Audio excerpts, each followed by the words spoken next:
are usually grainy, often with the sound of people shuffling around in their seats.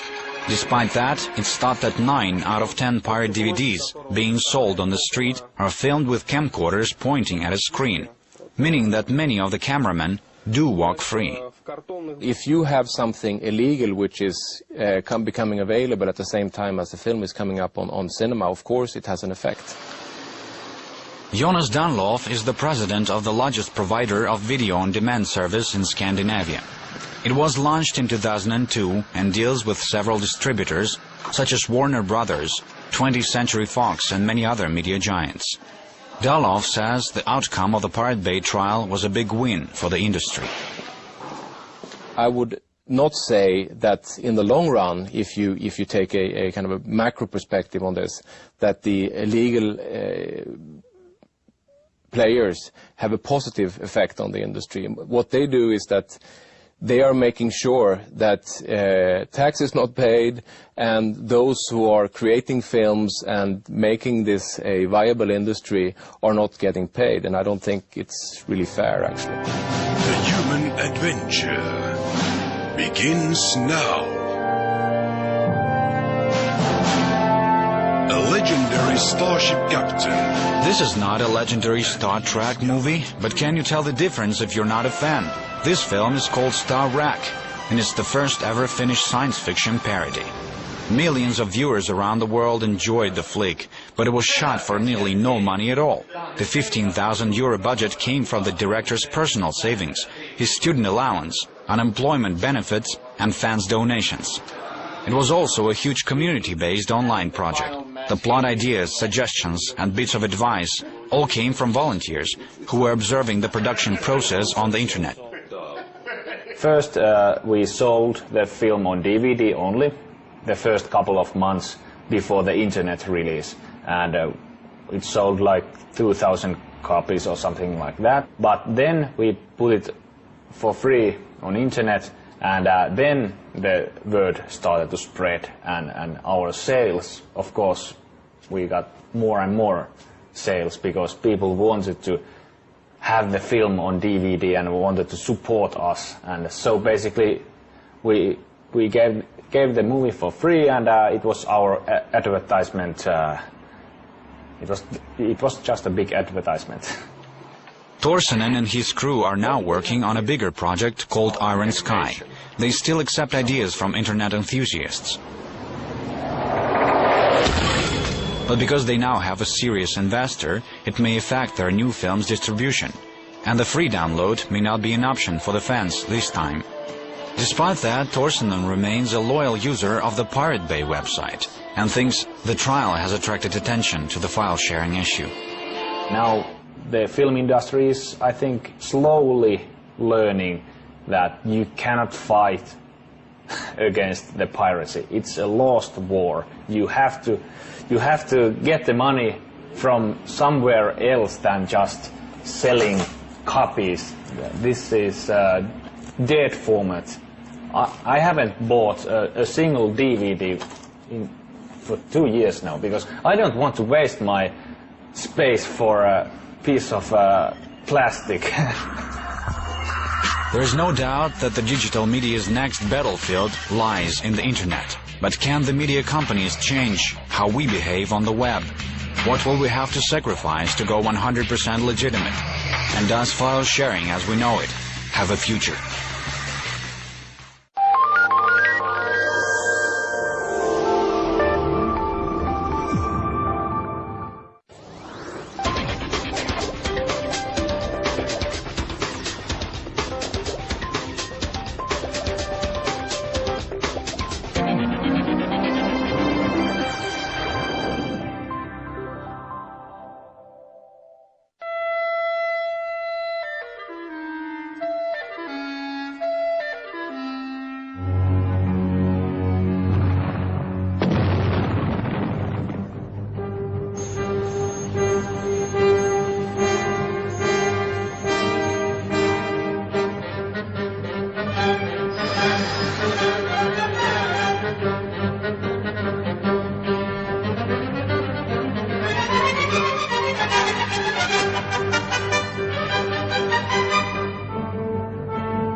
industry for the full story, we've got it firsthand.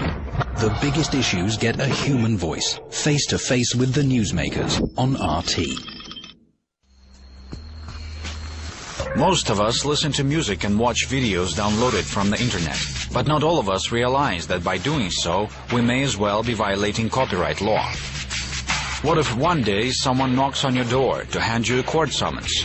It could have been any one of the millions of file shares around the world, but it happened to him.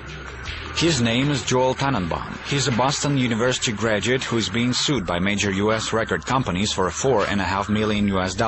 They claim Joel illegally downloaded 7 songs with the help of the P2P network back in 2003.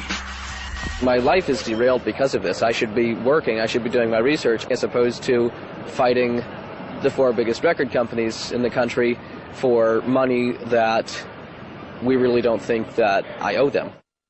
Joel's legal team is a group of Harvard law students and a professor who are helping the music fan fight back. If we've already won part way in the court of public opinion, then at least we've won part of the battle. Over the last several years, the music industry has pursued nearly 30,000 people for illegally downloading files on the web. We are trying to hunt down the people that we want to have as a fan base, the people that we want. The people that we want to buy our records.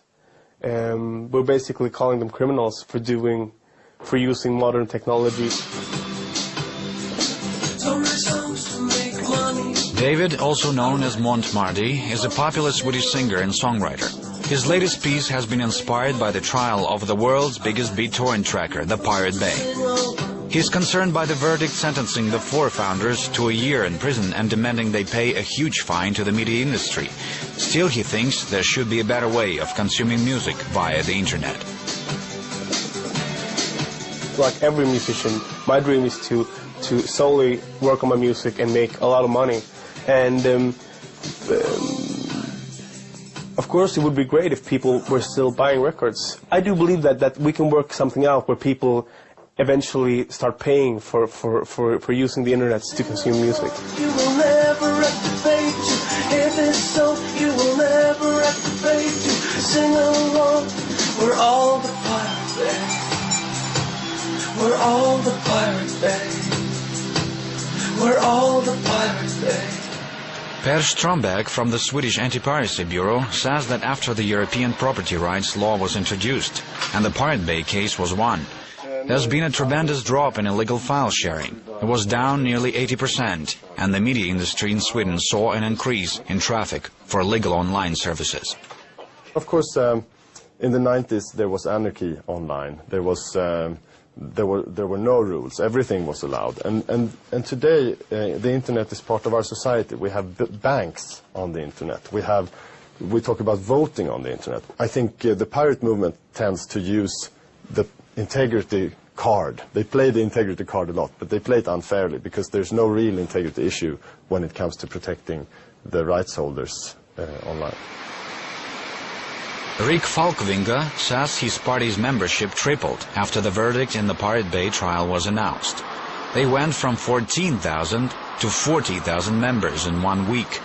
He's the chairman and the leader of the Pirate Party, which has become Sweden's 3rd biggest party and won entry to the European Parliament in Brussels. Falkvinge's fight is against greedy corporations trying to tighten control over individual liberties. They try to outlaw the self-playing piano.